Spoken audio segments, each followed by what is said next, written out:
मैं कह रहा हूं स्पष्ट रूप से माननीय मुख्यमंत्री जी से कि आप इन 28,815 नियोजित शिक्षक को उनके जहां पर थे वहीं पर रहने दीजिए और उनको राजकर्मी का दर्जा दे दीजिए। फर्जीवाड़ा ये माननीय अतुल प्रसाद जी के द्वारा नहीं हो रहा है। फर्जीवाड़ा जो जहां डीबी हो रहा है, सुपौल में हो रहा है, अररिया में हो रहा है, किशनगंज में हो रहा है, कुल अतुल प्रसाद की ईमानदारी पर मुझे कोई संदेह नहीं है।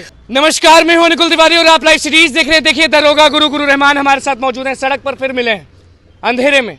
अंधेरा तो शिक्षक अभ्यर्थी कह रहे हैं कि आयोग उनके जिंदगी में अंधेरा कर दिया। हम बिल्कुल देखिए, एक स्पष्ट रूप से मैं बता दूं कि बहुत लगातार चिल्ला रहे थे हम लोग लगातार चिल्ला रहे थे। तो चिल्लाने के बाद उन्होंने कटअप जारी करने की बात कर दिया, स्कोर बोर्ड जारी करने की बात कर दिया। लेकिन मैं कह रहा हूं कि 28,815 जो नियोजित शिक्षक हैं, वो 28,815 नियोजित शिक्षक को आप राजकर्मी का दर्जा दीजिए, लेकिन इससे अलग कीजिए। क्योंकि माननीय मुख्यमंत्री ने खुद कहा था कि नियोजित शिक्षक को राजकर्मी का दर्जा देंगे, वार्तालाप करेंगे तो उसको दीजिए। इसका मतलब कि नियोजित शिक्षक का एग्जाम लेके इसमें इसके साथ घुसाने का मतलब कि अब तक नियोजित शिक्षक बेकार थे, बर्बाद थे, यानी पढ़ाने उनको नहीं आ रहा था, तब ना आपने दोबारा परीक्षा लिया। मैं कह रहा हूं स्पष्ट रूप से माननीय मुख्यमंत्री जी से कि आप इन 28,815 नियोजित शिक्षक को उनके जहां पर थे वहीं पर रहने दीजिए और उनको राजकर्मी का दर्जा दे दीजिए। लोग कह रहे हैं कि 40,000 से ऊपर है। नहीं, अतुल प्रसाद जी ने बोला 28,815। दूसरी सबसे बड़ी बात की डॉक्यूमेंट वेरिफिकेशन में सीटेट फेल लड़का, डीएलएड फेल लड़का सब आपकी नजर में है। हाँ बिल्कुल, वो लड़के भी जा रहे हैं, उनका भी आपको डीबी हो रहा है। तीसरी सबसे बड़ी बात कि हरियाणा कहता है कि हरियाणा स्टेट का होना चाहिए, झारखंड कहता है कि झारखंड का होना चाहिए, उत्तर प्रदेश में आज बहाली निकले उसमें कहता है कि उत्तर प्रदेश का होना चाहिए। बिहार इतना बड़ा दिल क्यों कि आप तो नहीं होना चाहिए किसी का उधर से? बिल्कुल नहीं। शिक्षक क्लास 3 में तो किसी भी परिस्थिति में दूसरे स्टेट के लोगों का नहीं होना चाहिए, स्पष्ट है। इसमें सबसे बड़ी महत्वपूर्ण बात आपको बता दें, सोशल साइंस में एक पेपर हल्का था, एक पेपर भारी था, एक पेपर हल्का था, एक पेपर भारी था। तो वैसी परिस्थिति में नॉर्मलाइजेशन की व्यवस्था लागू करने में क्या दिक्कत है? तो नॉर्मलाइजेशन की व्यवस्था लागू होनी चाहिए ताकि बच्चों के साथ इंसाफ हो और बच्चे ये समझ सके कि उनके साथ कोई गलत नहीं हो रहा है। फर्जीवाड़ा कैसे हो रहा है डीबी के साथ? देखिए,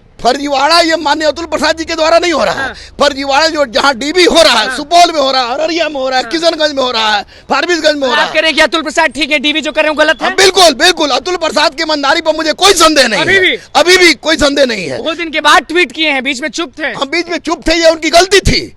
ये तुरंत कर देना चाहिए था उनको, ट्वीट नहीं किए, बहुत दिन बाद ट्वीट किए। लेकिन जहां डीबी हो रहा है वहां पर अतुल प्रसाद उपलब्ध नहीं है और डीबी में गलत हो रहा है, इसको हम किसी भी रूप में अस्वीकार नहीं सकते हैं। मेरा स्पष्ट रूप से डिमांड है कि नियोजित शिक्षक को इस रिजल्ट से बाहर करके जहां थे वहीं पर रहने दिया जाए, बाहर राजकर्मी का दर्जा दिया जाए, उनको राजकर्मी का दर्जा दिया जाए। और साथ ही साथ डीबी में जितने भी फर्जीवाड़े किए हैं उन पर कठोर से कठोर कानून लागू हो। डीएलएड फेल, सीटेट फेल वाले बच्चे भी का भी नियुक्ति हो जा रहा है, उसके साथ आप उचित कार्रवाई कीजिए। और सबसे सीटी जो फेल है उनको भी लोग ले रहे हैं, ये कैसे? ये गलत है। जो डीबी करा रहा है वो गलत है, वो 100% गलत है। कैसे बंद होगा? ये बंद होगा। पर तो फिर चिल्ला रहे हैं गुरु रहमान। ये बंद होगा, माननीय मुख्यमंत्री चाहेंगे तब, माननीय उप मुख्यमंत्री चाहेंगे तब, और ये लोग चाहेंगे। और सबसे बड़ी बात है कि जो डीबी करा रहा है लोग, वो किसी ना किसी रूप में वो गलत काम कर रहा है, जिसकी जानकारी हमारे आज बच्चे मार खाए हैं, बहुत बच्चे मार खाए। जब आंदोलन में बच्चे मार खाते हैं, ये सदियों से चला रहा है प्रक्रिया। लेकिन मार खाने के बाद कम से कम आज माननीय अतुल प्रसाद जी का आंख खुला, उन्होंने कहा कि हम कटअप जारी करेंगे, उन्होंने कहा स्कोर बोर्ड जारी करेंगे। मैं भैया स्पष्ट रूप से अब होगा क्या? क्योंकि फर्जीवाड़ा लगातार लोग कह रहे हैं कि ये हो गया है, वो हो गया, अब होगा क्या? फर्जीवाड़ा पर नियंत्रण स्थापित लगे, किसी भी तरह से साम दाम दंड भेद येन केन पर केन लगा के फर्जीवाड़ा पर नियंत्रण लगे। और साथ ही साथ नियोजित शिक्षक को अलग करके जहां थे वहीं रहने दिया जाए, राजकर्मी का दर्जा दिया जाए और सोशल साइंस में नॉर्मलाइजेशन की व्यवस्था। सबसे बड़ी दिक्कत क्या है सर, ये बताइए, सबसे बड़ी दिक्कत क्या है शिक्षक अभ्यर्थियों की? सबसे बड़ी दिक्कत क्या लग रही है? सबसे बड़ी दिक्कत यह है कि इसमें पारदर्शिता का अभाव रहा है।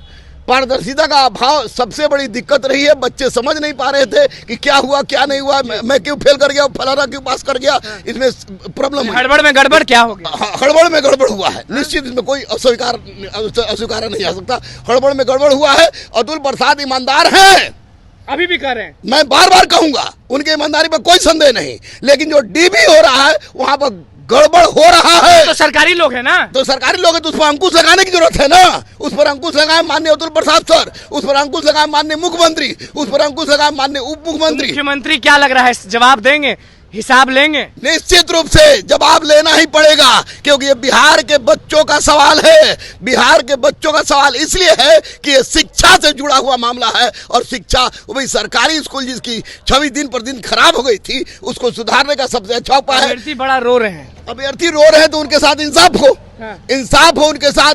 28,815 को अलग करें, उनको राजकर्मी का दर्जा दें, डीबी में जो भी फर्जीवाड़ा हुआ उनके साथ कठोर से कठोर दंड की व्यवस्था करें। जो ये और एक स्टूडेंट एक सीट ले जाना था तो 3-3 ले गए। हाँ, उसको भी अलग छाटे। एक पद एक स्टूडेंट वाली बात को सामने होना नहीं चाहिए। ना। सवाल ही नहीं उठता, कैसे 3 हो जाएगा भाई? जब एक पद पर एक आदमी योग होता है तो फिर 3-3 जगह क्यों?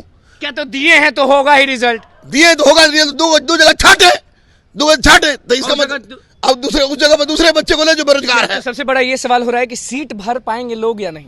सीट भरना चाहिए, क्योंकि बिहार में शिक्षा व्यवस्था खस्ता है, और वैसी परिस्थिति में 1,70,000 बच्चों को नियुक्ति मिलनी चाहिए, वो भी उन बच्चों को जो विशुद्ध बेरोजगार है। मांग क्या करते हैं? मांग करते हैं कि नियोजित शिक्षक को अलग करके उनको राजकर्मी का दर्जा दिया जाए। डीबी में जो भी गुंडागर्दी हुई है, गुंडागर्दी हुई है, उसके साथ सख्त से सख्त स्टेप उठाए।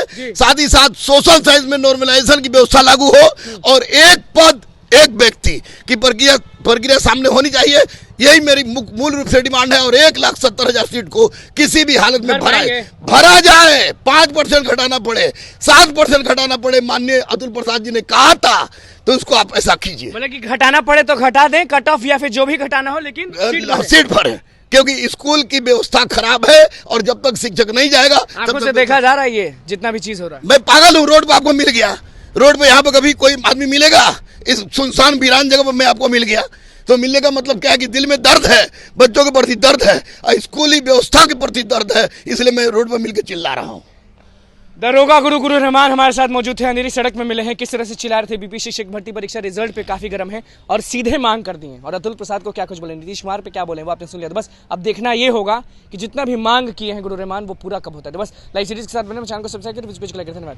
मैं कह रहा हूँ स्पष्ट रूप से माननीय मुख्यमंत्री जी से कि आप इन 28,815 नियोजित शिक्षक को उनके जहाँ पर थे वहीं पर रहने दीजिए, और उनको राजकर्मी का दर्जा दे दीजिए। फर्जीवाड़ा ये माननीय अतुल प्रसाद जी के द्वारा नहीं हो रहा है। फर्जीवाड़ा जो जहाँ डीबी हो रहा है, सुपौल में हो रहा है, अररिया में हो रहा है, किशनगंज में हो रहा है, कुल अतुल प्रसाद की ईमानदारी पर मुझे कोई संदेह नहीं है। अभी भी कोई संदेह नहीं है। वो दिन के बाद ट्वीट किए हैं, बीच में चुप थे। हम बीच में चुप थे, ये उनकी गलती थी।